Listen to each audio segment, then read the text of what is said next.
Karena itu, maka Empu Badatu telah memutuskan untuk menyerang padepokan kakaknya di malam hari.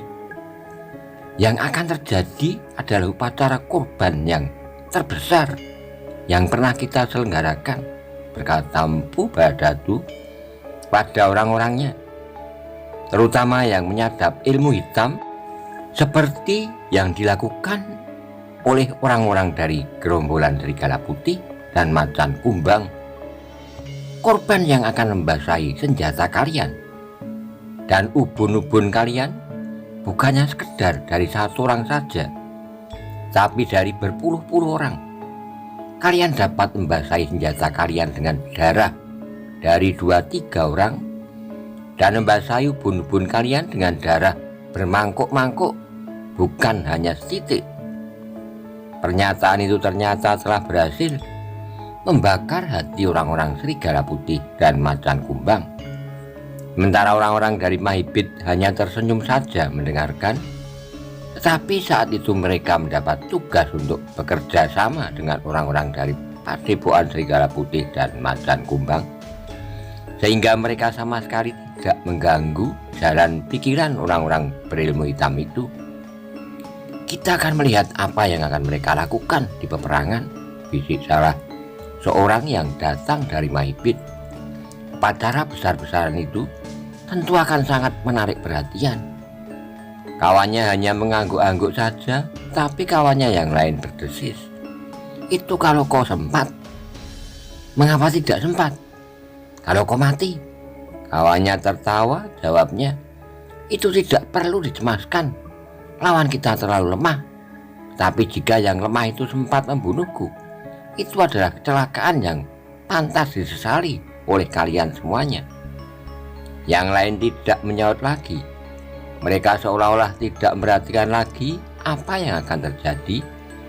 Bahkan mereka pun tidak memperdulikan diri mereka masing-masing pula, karena mereka pun berusaha untuk dapat melupakan semuanya barang sejenak di dalam istirahat yang utuh sebelum mereka akan terjun di kancah peperangan. Jika di hari itu orang-orang di padepokan Empu Songondaru masih sibuk memperhatikan petunjuk-petunjuk yang lebih terperinci dan sekali-kali berlatih mempergunakan senjata, maka orang-orang dari padepokan Macan Kumbang, Mahibit dan juga orang-orang Serigala Putih sendiri berusaha untuk menenangkan hati dan beristirahat. Dengan demikian maka perhitungan orang-orang dari padepokan Empu Songondaru tentang kemungkinan kedatangan orang-orang berilmu hitam itu adalah tepat. Mereka akan pergunakan saat purnama untuk menyampaikan korban terbesar dalam upacara mereka. Meskipun demikian, masih terbersit niat pada Empu Badatu bahwa ia akan dapat menundukkan padepokan kakaknya dan menangkap kakaknya hidup-hidup. "Bukan tujuan mutlak," berkata Empu Badatu pada Linggojati, "tapi jika mungkin, maka tenaganya akan berguna bagi kami."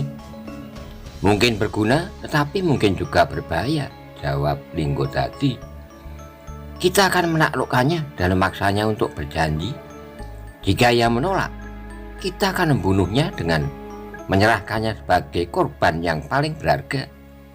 Tapi jika ia dapat menyadari kedudukannya, maka kita akan dapat memaafkannya."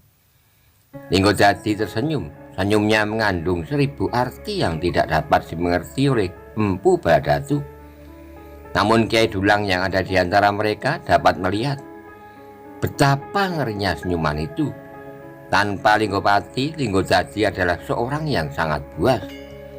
Tidak kalah buasnya dengan orang-orang yang disebut berilmu hitam seperti Kiai Dulang sendiri. Seperti dirinya sendiri, maka Linggojati pun tentu tidak akan mengambil jalan seperti yang dikehendaki oleh Empu Badatu. Baginya kematian adalah hadiah yang paling baik diberikan pada lawan-lawannya. Jika Empu Songondaru jatuh di tangan Linggojati, maka ia akan menjadi lumat meskipun ia menyerah, berkata Kiai Dulang di dalam hatinya. Di siang hari, orang-orang dari padepokan Serigala Putih, Macan Kumbang dan orang-orang Mahibit berkesempatan untuk tidur barang sejenak. Ketika mereka terbangun lewat tengah hari, mereka merasa dirinya semakin segar.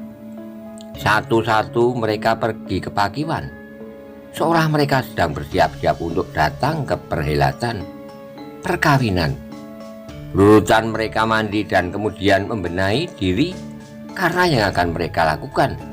Bagi orang-orang berilmu hitam, bukannya sekedar sebuah perangan yang dahsyat, tetapi juga penyerahan korban terbesar sejak mereka menganut ilmu hitam yang mempergunakan upacara kurban dengan membasahi diri masing-masing dengan darah. Ketika matahari turun ke ujung barat, maka semuanya sudah bersiap. Mereka akan segera berangkat langsung menuju ke Padepokan Empu Songondaru. Setelah kita mendekati padepokan itu, kita akan membagi diri, kata Empu Bharadatu. Kita akan memasuki padepokan dari dua arah yang bertentangan. Setelah mereka mendapat kesepakatan bahwa serangan yang pertama akan datang dari arah yang berbeda, dengan serangan yang menyusul kemudian, setelah perhatian seisi padepokan dicekam oleh pertahanan atas serangan yang pertama, maka serangan yang berikutnya akan menentukan jatuhnya padepokan itu. Kita akan datang bersama-sama dari arah yang sama, berkata Empu Bharadatu pada Linggojati. Linggojati mengerutkan keningnya, namun ia pun kemudian tersenyum sambil menjawab, "Baik Empu, kita akan datang bersama-sama. Biarlah anak-anak yang memancing perhatian mereka dengan serangan yang pertama. Kita berdua datang kemudian dan langsung masuki padepokan itu tanpa kesulitan."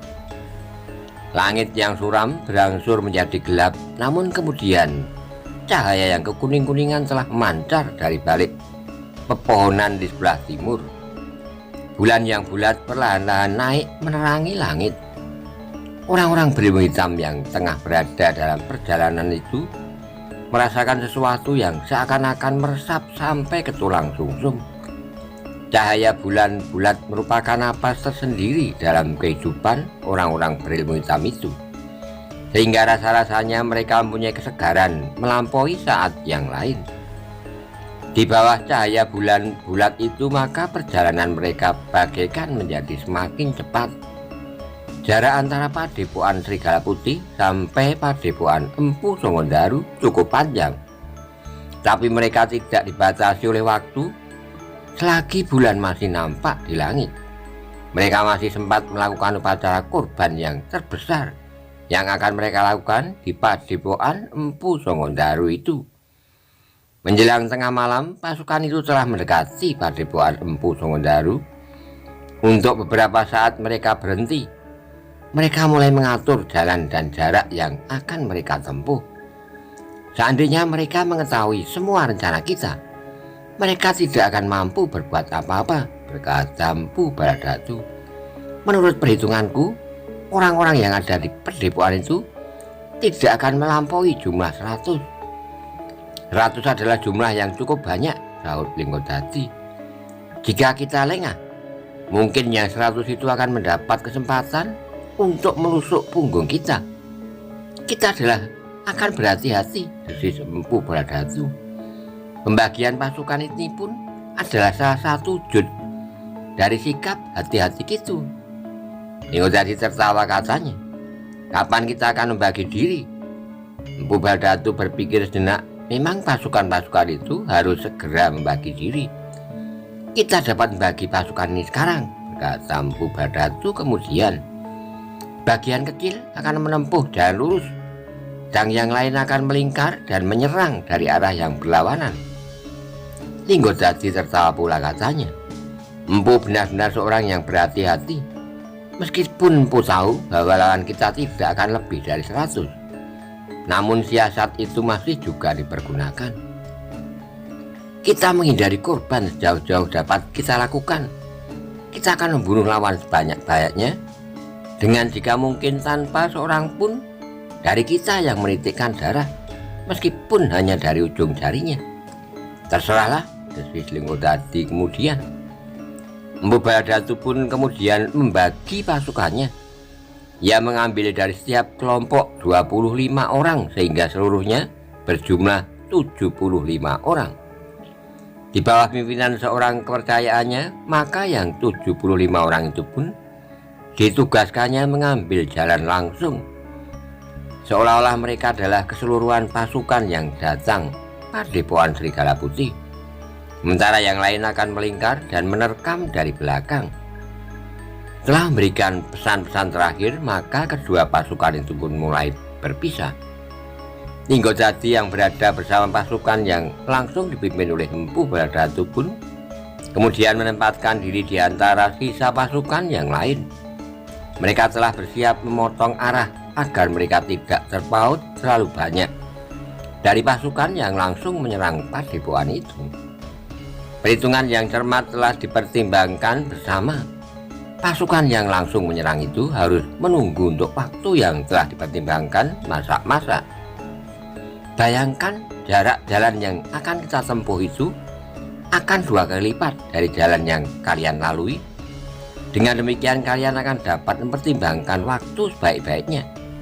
Selebihnya, jika kalian akan mulai menyerang, lontarkanlah panas bendaren ke udara, sehingga kami dapat membuat perhitungan kapan kami akan masuki padepokan itu dari arah yang lain. Pemimpin kelompok yang akan memancing perhatian seisi padepokan itu pun mengangguk-angguk. Tapi ia menyadari bahwa soal waktu akan sangat penting baginya. Jika ia terlalu cepat menyerang, maka hal itu akan sangat berbahaya bagi pasukannya.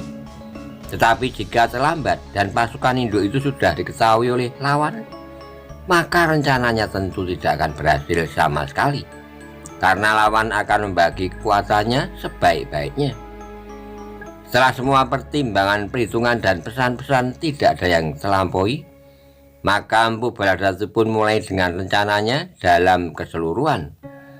Ninggojati yang memimpin pasukan anak buahnya dari Mahibit nampaknya sama sekali tidak mempunyai rencana tersendiri. Ia benar-benar menempatkan pasukannya di bawah pimpinan Empu Baladatu dan anak buahnya seperti yang pernah dijanjikan oleh Linggopati. Kedua pasukan yang terpisah itu pun kemudian mengambil jalannya masing-masing dengan perhitungan waktu seperti yang sudah mereka sepakati. Pasukan yang langsung menuju sasaran berjalan agak lebih lambat, sedang yang lain berjalan semakin lama semakin cepat. Dalam pada itu, orang-orang dari Padepokan Empu Songgonjaru pun sama sekali tidak lengah. Mereka melakukan pengawasan dengan ketat. Meskipun ada di antara mereka yang menganggap bahwa Empu Baladatu telah mengurungkan niatnya untuk menyerang, apalagi setelah tengah malam. Kita hanya dipermainkannya, desis salah seorang dari mereka yang mengawasi keadaan. Kawannya termangu-mangu, namun jawabnya, malam purnama masih belum habis. Sampai tengah malam, kemudian hari pun akan berganti dan bulan mulai bergelincir turun. Ya, tapi malam masih baru separuh. Yang separuh masih mungkin dipergunakan oleh Empu Baladatu. Kawannya tidak menjawab, namun ia pun melingkar semakin bulat di bawah kain panjangnya karena malam menjadi bertambah dingin. Namun tiba-tiba pengawas itu terkejut. Dari kejauhan mereka melihat bayangan-bayangan yang bergerak-gerak di bawah sinarnya bulan yang cerah. Apa itu? Bertanya yang seorang. Kita bersembunyi. Duanya pun kemudian bergeser dan bersembunyi di balik gerumbul. Dari sela-sela dedaunan mereka mengintip. Siapakah yang lewat menuju ke padepokan induk? Ketika 75 orang itu lewat, kedua pengawas menentukan nilai atas lawannya yang jauh di bawah dugaannya. Setelah iring-iringan itu lewat, salah seorang berdesis, hanya sedikit. Itu bukan berarti kita akan membiarkannya. Apakah kita akan menarik tali goprak itu? Lebih baik tidak. Kita memotong jalan lewat pemantang. Kita akan memberitahukan kehadiran mereka dengan lisan, agar lawan kita tidak mengetahui bahwa kedatangan mereka telah kita tunggu. Jenak kawannya termangu-mangu. Agaknya ia sedang membuat pertimbangan. Namun yang lain mendesaknya, marilah, jangan terlambat. Apakah kita akan pergi ke induk padepokan atau ke padukuan? Bertanya kawannya. Jangan bodoh, kita harus ke padukuhan. Pertimbangan selanjutnya terserahlah pada para pemimpin yang berkepentingan. Tugas kita hanya terbatas.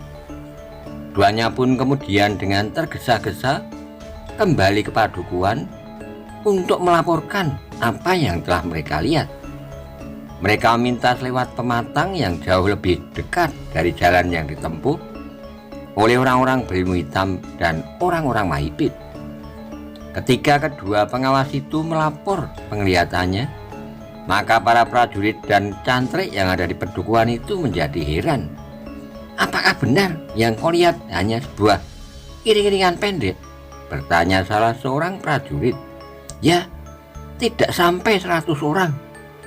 Para prajurit itu termangu-mangu sejenak, namun kemudian katanya, keterangan yang kita dengar mengatakan bahwa jumlah mereka jauh lebih banyak dari yang kau lihat. Agaknya ada sesuatu yang perlu dipertimbangkan. Jadi, dua di antara kita harus mencapai padepokan itu lebih dahulu. Yang lain akan menyerang iring-iringan itu. Jumlah kita lebih sedikit.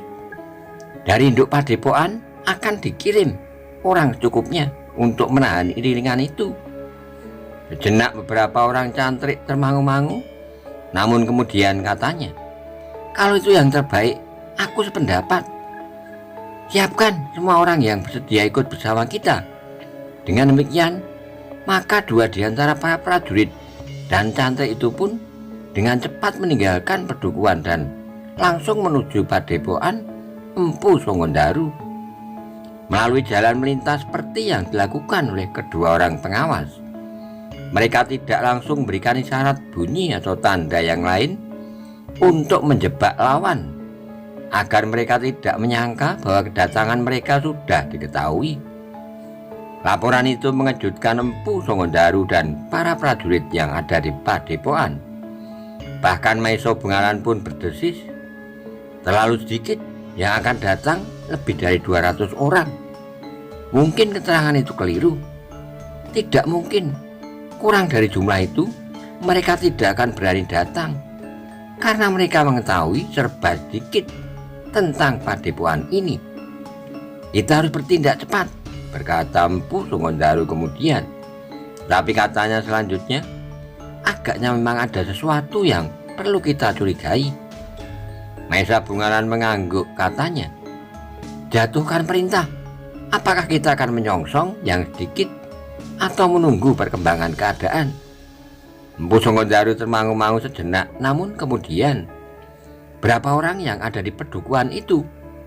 Prajurit yang dikirim dari padukuhan yang dilalui oleh 75 orang itu menjawab, tidak banyak. Yang dapat diperhitungkan tidak lebih dari 45 orang. Apakah masih ada yang lain? Sudah terlalu tua untuk bertempur. Meskipun mereka menolak untuk disisihkan, mereka dengan kehendak sendiri bersedia ikut melawan orang-orang dari gerombolan Serigala Putih. Empu Songondaru menjadi ragu-ragu. Jumlah itu memang terlalu sedikit. Karena itu maka katanya, aku akan mengirimkan bantuan. Biarlah 10 orang cantrik pergi bersamamu. Kalian harus menghambat perjalanan iringan itu. Jika perlu kalian dapat bertempur sambil menarik diri, mendekati padepokan ini sambil menunggu perkembangan keadaan. Jika tidak ada laporan menyusul, maka jumlah itu bukanlah jumlah yang banyak. Mereka akan kita kepung dan kita paksa untuk menyerah. Tapi ketika kedua prajurit itu siap kembali ke padukuhan sambil membawa 10 orang cantrik yang sudah dipersiapkan, maka datang 2 orang dari padukuhan yang lain membawa laporan yang mengejutkan. Sepasukan laskar akan mendekati padepokan ini dari arah belakang. Mereka telah melingkari padepokan ini, meskipun sebenarnya mereka datang dari arah depan. Berapa jumlah mereka? Terlalu banyak, lebih dari 200 orang. Maesa Bungaran termangu-mangu.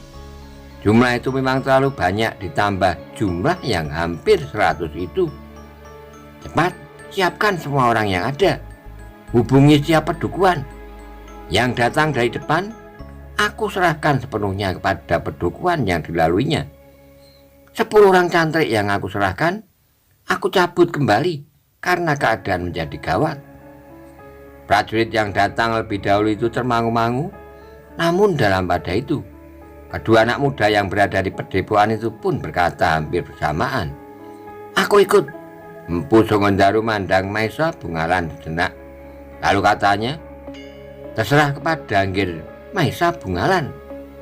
Maesa Bungalan mandang adik-adiknya dengan tegang. Agaknya yang mereka hadapi bukannya sekedar permainan, tetapi sebenarnya bahaya. "Kami akan berhati-hati," berkata Maesa Murti. Maesa Bungalan kemudian mengangguk sambil menjawab, "Kalian harus menahan diri. Jangan berbuat seperti kanak-kanak. Kalian berhadapan dengan kekuatan yang tangguh. Ya Kakang, pergilah." Dua anak-anak muda itu pun kemudian mempersiapkan senjatanya, mengikuti prajurit yang akan kembali ke pasukannya. "Mudah-mudahan pasukan itu sudah bergerak," berkata prajurit itu. "Jika tidak, kita akan terlambat. Pasukan lawan itu tentu sudah sampai ke padepokan dan menyerang dari satu jurusan, sementara yang lain akan datang dari arah yang berlawanan." Ternyata seperti yang sudah mereka persiapkan lebih dahulu, bahwa pasukan yang berada di padepokan itu telah mulai bergerak.